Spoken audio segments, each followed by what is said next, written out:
अगर हमें एक पोर्ट्रेट सीन बनाना है तो एग्जांपल के लिए यहाँ पास एक सीन है, ओके। तो इस सीन में अगर हमें एक पोर्ट्रेट ऐड करना है तो कैसे हम पोर्ट्रेट को ऐड करेंगे, इसमें कहाँ पास रखना ठीक रहेगा पोर्ट्रेट को, क्या लेफ्ट साइड में रखना ठीक रहेगा या राइट साइड में या सेंटर में।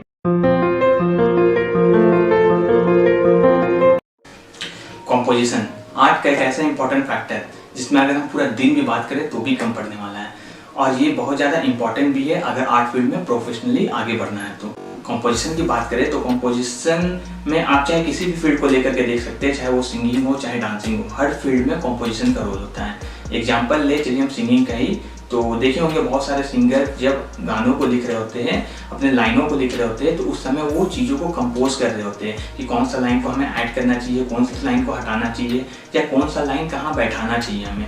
तो उस समय वो चीज़ों को कंपोज कर रहे होते हैं, और जब उन्हें लगता है कि हाँ अब ये गाना ठीक लग रहा है, तब जा करके उसको फाइनल टच दे करके उसको पब्लिश करते हैं। तो उसी तरह आर्ट में भी सेम चीज़ होता है कि जब हम छोटे छोटे जो प्रैक्टिस जो हम लोग करते हैं, जब हम चीज़ों को बैठाना सीख रहे होते हैं, तो उस समय हम चीज़ों को कंपोज करना सीखते हैं कि कैसे हम ड्राइंग को बनाएंगे, कौन सी चीज़ों को ऐड करेंगे, कौन सी चीज़ों को रिमूव करेंगे, और कैसे हम पेपर के सेंटर में अपने ऑब्जेक्ट को लाएंगे। तो ये छोटा छोटा जो है प्रैक्टिस करते हैं, तभी हम चीज़ों को कंपोज करना सीखते हैं। तो कंपोजिशन को हम कैसे समझेंगे, वो सारा चीज़ आज हम लोग डेमोन्स्ट्रेशन के थ्रू देखने वाले हैं। तो चलिए आज के जो हमारा डेमोन्स्ट्रेशन है उसको स्टार्ट करते हैं और विद एग्जाम्पल देखते हैं। तो कंपोजिशन को समझने के लिए यहाँ पास मैं ये एग्जांपल लिया हूँ, यहाँ पास ये रेफरेंस फ़ोटो, ओके। तो इस रेफरेंस फ़ोटो के थ्रू हम लोग ड्रॉ करके देखते हैं कैसे हम चीज़ों को जज करेंगे, कैसे हम चीज़ों को सही जगह बैठाएंगे। तो यहाँ पास सबसे पहले मैं क्या कर रहा हूँ वो देखिए, रेफरेंस फ़ोटो है और ये हमारा A4 साइज़ का पेपर है। तो A4 साइज़ के पेपर में हम कैसे चीज़ों को सही जगह बैठाएंगे जिससे परफेक्टली जो फ़ोटो में दिख रहा है, जो हमारा रेफरेंस है, उसके जैसे एग्जैक्टली सही चीज़ सही जगह पर बैठ सके। प्लस कंपोजिशन में और एक चीज़ है कि आपको अगर कुछ ऐड करना है, अपने हिसाब से कुछ ऐड करना है तो यहाँ पास ऐड कर सकते हैं, लेकिन वो सारा चीज़ बाद का काम हो जाता है। तो सबसे पहला काम यहाँ पास कंपोजिशन में आ जाता है मार्किंग करना, या फिर डायनेमिक शेप्स के थ्रू समझना कि कौन सा चीज़ कहाँ पास आएगा, कौन सा चीज़ कहाँ पास हमें ऐड करना चाहिए। तो यहाँ पास जो मैन के लिए देखा मैंने, तो यहाँ पास शेप्स वगैरह नॉर्मल दिया, यहाँ पास कोई डिटेलिंग नहीं दिया कि उसका आकार क्या है, शेप्स क्या है, वो सारा चीज़ मैं यहाँ पास नहीं देखा। सबसे पहले देखा कि कौन सा एरिया में वो मैन खड़ा है और उसके लेफ्ट एरिया में कितना स्पेस खाली है और राइट साइड में कितना स्पेस खाली है। उसके बाद जो पीछे का चीज़ है, पीछे का जो ट्री या जो पहाड़ वगैरह है, वो सारा चीज़ मैं यहाँ पर ड्रॉ कर रहा हूँ। उसमें भी ज़्यादा डिटेलिंग नहीं देख रहा हूँ, नॉर्मल लाइन या कर्व के थ्रू बस वो मार्किंग कर रहा हूँ। और यही पहला काम होता है हमारा कोई भी ड्राइंग बनाते हैं तो। और यहाँ पास मैं जो रफली ड्रॉ कर रहा हूँ, मार्किंग कर रहा हूँ, ये दिखने में बहुत ज़्यादा नॉर्मल लगेगा, ये बहुत बेसिक चीज़ें लगेगा, लेकिन ये बेसिक चीज़ें ही आपको आगे जो ड्राइंग बनाएंगे, आप जो भी आर्ट वर्क बनाएंगे, तो यही बेसिक चीज़ें बहुत ज़्यादा वहाँ हेल्प करेगी। क्योंकि जितने भी आप बिग आर्टिस्ट को देख लीजिए, जब वो बड़े से कैनवास पर ड्राइंग बनाते हैं, बड़े बड़े बिग कमीशन वर्क बनाते हैं, तो वो इसी तरह से कुछ मार्किंग करते हैं कि कितने एरिया में हमें कौन सा ऑब्जेक्ट को बैठाना है, कौन सी चीज़ों को कहाँ बनाना है। उसके लिए ये पहला स्टेप होता है। पहला स्टेप होता है कि हम उस चीज़ को कैसे ड्रॉ करेंगे और कैसे हम चीज़ों को सही जगह मेंशन करेंगे, या फिर हमें कुछ और भी ऐड करना है तो कैसे हम करेंगे। तो इस मार्किंग के थ्रू ही हम समझ सकते हैं कि कौन सी चीज़ों को कहाँ हम लोग लगा सकते हैं। तो यहाँ पास भी मैन के लिए मैं वही किया, और पीछे बैकग्राउंड के लिए भी मैं देखूँगा कि कौन सा चीज़ें कहाँ है। हो सकता है कि वहाँ पास परफेक्टली हमको देखने में नहीं लगे तो उसको चेंज भी कर सकते हैं, थोड़ा सा ऊपर नीचे अगर मैन को करना होगा तो वो कर सकते हैं, ताकि वो लगे कि वो दूर है, बस वो फील देना है। जैसे कि सामने जो मैन खड़ा है वो लग रहा है कि थोड़ा सा पास है, और बाकी जो दो मैन पीछे है वो दूर लग रहा है। क्यों? क्योंकि उसका साइज थोड़ा सा छोटा है। तो वही सारा चीज़ मैं यहाँ पर देख रहा हूँ और उस चीज़ को ऑब्जर्व करके यहाँ पास इम्प्लीमेंट कर रहा हूँ। और मैन का भी यहाँ पास डिटेलिंग में जाइएगा तो बहुत कुछ है यहाँ पास, लेकिन बिल्कुल भी डिटेलिंग में नहीं जाना है, नॉर्मल बस शेप्स दे करके वो आकार देना है। तो यहाँ पास भी मैन का देखेंगे थोड़ा सा स्पेस बच गया, लेकिन पेपर का साइज़ थोड़ा सा अलग अलग है, इसीलिए वो स्पेस थोड़ा सा बच गया वहाँ। तो वो सारा चीज़ भी आप पहले मेंशन कर सकते हैं कितने एरिया बनेगा। तो मैं वहाँ पास तो उसको कैप्चर कर लूँगा, जो ट्री है उसको थोड़ा सा बढ़ा दूँगा बाद में, ओके। तो यहाँ पास अब पीछे का जो मैन है, सेकेंड मैन, उसको मैं यहाँ पर ड्रॉ कर रहा हूँ, और उसमें भी सेम चीज़ वही कर रहा हूँ कि डिटेलिंग बिल्कुल भी नहीं देख रहा हूँ और नॉर्मली ड्रॉ कर रहा हूँ। अगर हम नॉर्मल पेपर में या कोई कैनवस में पोर्ट्रेट ड्राइंग भी बना रहे हैं तो भी सेम नियम फॉलो होगा कि कैसे हम चीज़ों को सही जगह कंपोज करें। अगर हम कंपोजिशन को फॉलो करते हैं तो हम अपने ड्राइंग को है वो अलग लेवल तक ले जा सकते हैं। क्योंकि जब हम लोग कंपोजिशन का प्रैक्टिस करते हैं तो हम आउट ऑफ दिस बॉक्स सोचने में मजबूर होते हैं, क्योंकि हम वहाँ पास देखते हैं कि हमें क्या क्या चीज़ चेंजेस करना चाहिए, क्या क्या चीज़ हमें ऐड करना चाहिए या रिमूव करना चाहिए, वो सारा चीज़ हम लोग अपने माइंड में सोचते हैं। तो यहाँ पास तो हम लोग ड्राइंग बना लिए नॉर्मल लाइन के थ्रू, कैसे हम लोग चीज़ों को सही जगह पे बैठाएंगे, वो सारा चीज़ तो देख लिए। तो यहाँ पास अब हमारा सेकेंड स्टेप है वैल्यू सेट करना। वैल्यूज़ में इसीलिए शब्द यूज कर रहा हूँ क्योंकि शेडिंग बहुत सारे लोग बोलते हैं, तो शेडिंग में जैसे शेडिंग हम लोग बोलते हैं तो ज़्यादा डिटेलिंग वर्क समझ में आता है कि ज़्यादा डिटेलिंग वर्क वाला काम हो गया, इसीलिए यहाँ पास मैं वैल्यूज़ शब्द यूज कर रहा हूँ ताकि यहाँ पास हम लोग का मेन फोकस रहे डार्कनेस एंड लाइटनेस ऐड करना। और यहाँ पास उतना ज़्यादा डिटेलिंग नहीं देखना है, बस हम लोग को वो फील लाना है, वो इमोशन लेकर के आना है कि यहाँ पास ये नहीं देखना है कि आइज़ हमारा परफेक्ट बना है कि नहीं, एग्जैक्टली उससे मिल रहा है कि नहीं, वो बिल्कुल नहीं देखना है। यहाँ पास हमारा मेन फोकस कंपोजिशन पे है कि हम चीज़ों को सही जगह बना पा रहे हैं या नहीं बना पा रहे हैं, एग्जैक्टली उस टाइप का लुक्स दे पा रहा है कि नहीं। जैसे वो पहाड़ का सीन है या फिर सोना को खोज रहा है कैसे आदमी लोग, तो उस तरह का जो सीन है वो हमारे ड्राइंग में उस तरह का फील आ रहा है या नहीं आ रहा है, यही सारा चीज़ कंपोजिशन में देखा जाता है। यहाँ बिल्कुल भी डिटेलिंग वर्क नहीं देखा जाता है, बिल्कुल भी ये नहीं देखा जाता है कि एग्जैक्टली मिल रहा है कि नहीं, वो बिल्कुल नहीं, नॉर्मल ड्राइंग करना है। और ये सारा जब प्रैक्टिस करते हैं, फ्रीली करते हो, तो आप बहुत सारी चीज़ें समझते हैं कि कैसे चीज़ों को फ्रीली ड्रॉ करेंगे, कैसे उस टाइप का इंप्रेशन लेकर के आएंगे, वो सारा चीज़ हमें समझ में आता है। तो यही जो हमारा ड्राइंग है उसको इम्प्रूव करने में काफ़ी ज़्यादा हेल्प करता है, क्योंकि जब हम फ्रीली ड्रॉ करते हैं तो कहीं ना कहीं हम अपने आई को भी ट्रेन कर रहे होते हैं कि कैसे हम पेपर में एग्जैक्टली किसी ड्राइंग को बनाएंगे, कैसे हम चीज़ों को सही जगह मेंशन करेंगे, कैसे हम जो उसके फील है, उसके जो इमोशन है उसको कैप्चर करेंगे, अपने आँखों को ट्रेन करेंगे। ये बहुत सारी चीज़ें हैं जो हम लोग इम्प्रूव कर रहे होते हैं जब इस तरह का स्केचिंग करते हैं। तो ऐसे तो सारा चीज़ एक दूसरे से मिला ही हुआ है, जैसे कि हम लोग पहले भी बहुत सारे प्रैक्टिस कर चुके हैं, like proportion judgment, gesture study, या फिर बॉडी फिगर, या फिर और भी बहुत सारे जो रैपिड स्केचिंग हो गया, ऐसे बहुत सारे जो हम लोग स्टडी कर चुके हैं, वो सारा चीज़ एक दूसरे से मिला हुआ है। एक दूसरे अगर ये सारा चीज़ हम लोग स्टेप बाय स्टेप सीखेंगे तब जा कर के हम लोग टॉप लेवल के जो आर्ट वर्क है उसको बना सकते हैं।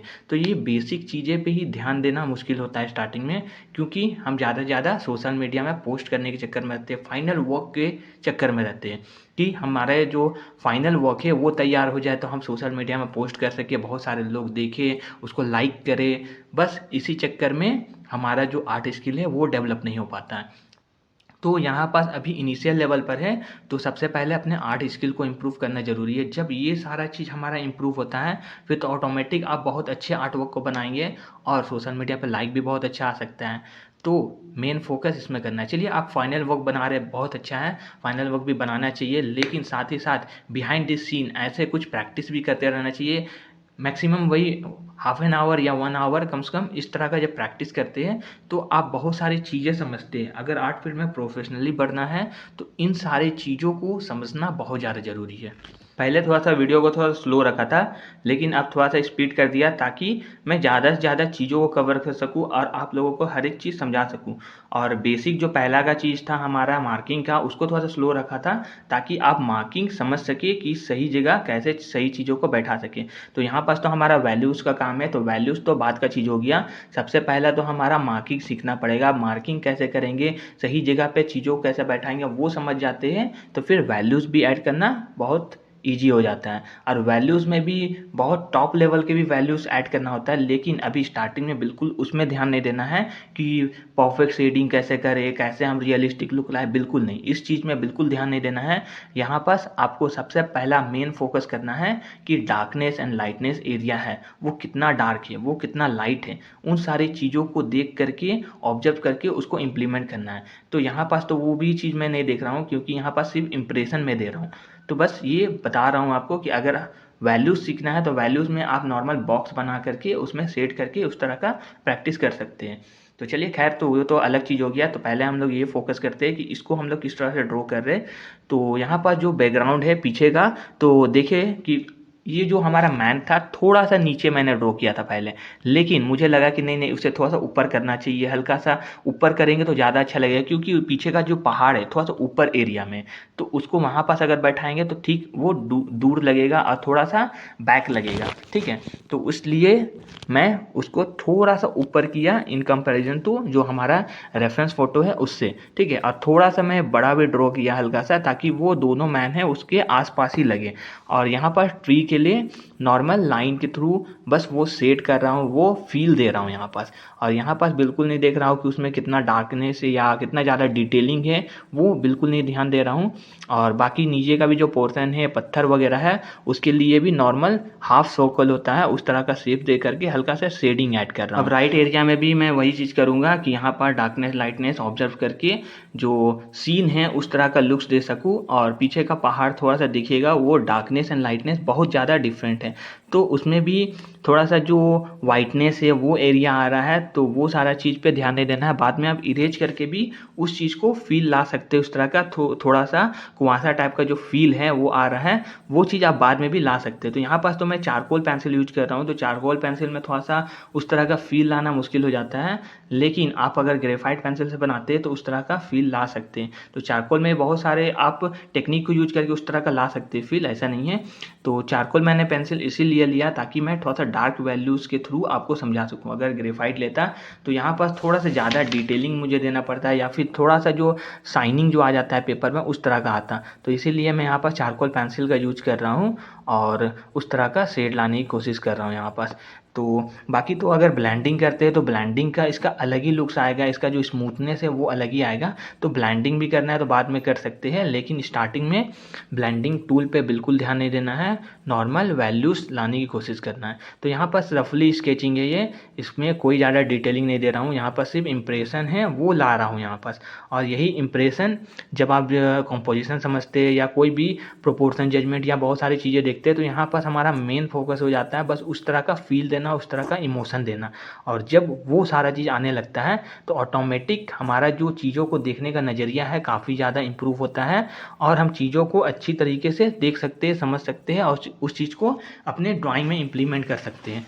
और जब हम टॉप लेवल के आर्ट वर्क बनाते हैं उस समय भी यही सारा चीज़ बहुत ज़्यादा हेल्प करता है।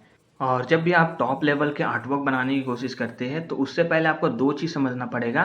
पहला तो है आपका कंस्ट्रक्शन, यानी कंपोजिशन के थ्रू कैसे हम चीज़ों को सही जगह बैठाएं। उसके बाद दूसरा हमारा आ जाता है वैल्यूज़ ऐड करना, कि वैल्यूज़ हम कितना परफेक्टली वैल्यूज़ ऐड कर पा रहे हैं, कितना डार्क है कितना लाइट है, उन सारी चीज़ों को समझ सके। तो यही सारा चीज़ दो चीज़ हमारा फोकस करना बहुत ज़्यादा ज़रूरी है। तो यहाँ पास जो हमारा शेडिंग है वो तो हो गया, तो यहाँ पास मैं थोड़ा सा ब्लेंड कर दे रहा हूँ ताकि उस तरह का स्मूथली थोड़ा सा फील आए। लेकिन फील और इमोशन कैसे लाते हैं उसके लिए भी मैं पिछला वीडियो ला चुका हूँ, तो वो वीडियो अगर आपने नहीं देखा है तो वहाँ जा कर के वो वीडियो देख सकते हैं कि कैसे इमोशन या फील लाए। बाकी इस ड्राइंग में भी मैंने सेम नियम ही फॉलो किया कि कैसे फील और इमोशन लेकर के आए, लेकिन यहाँ पास हमारा सब्जेक्ट था कॉम्पोजिशन, चीज़ों को सही जगह मेंशन करना। तो आई होप कि इस तरह का जो मैं टॉपिक ला रहा हूँ आपको पसंद आ रहा है। अगर वीडियो ज़रा सा भी हेल्पफुल लग रहा है तो वीडियो को लाइक शेयर एंड कमेंट जरूर कीजिएगा, और चैनल पर नए हैं तो सब्सक्राइब कर दीजिएगा, और प्लस बेल आइकन को प्रेस करना मत भूलिएगा ताकि आपको सबसे पहले हमारा नोटिफिकेशन मिल सके। और एक चीज़ करना मत भूलिएगा, वो है कमेंट, कि आपको अगला टॉपिक क्या चाहिए, आपको किस चीज़ में चैलेंज फेस हो रहा है, किस चीज़ों को आपको इम्प्रूव करना ज़रूरी है। तो वो सारा चीज़ कमेंट करके ज़रूर बताइएगा ताकि मैं उस चीज़ को देख सकूं और अगला टॉपिक उस पर ला सकूं। तो यहाँ पास जो हमारा ड्राइंग है वो तो कंप्लीट है। तो चलिए वीडियो को क्लोज करते हैं और मिलते हैं नेक्स्ट वीडियो में।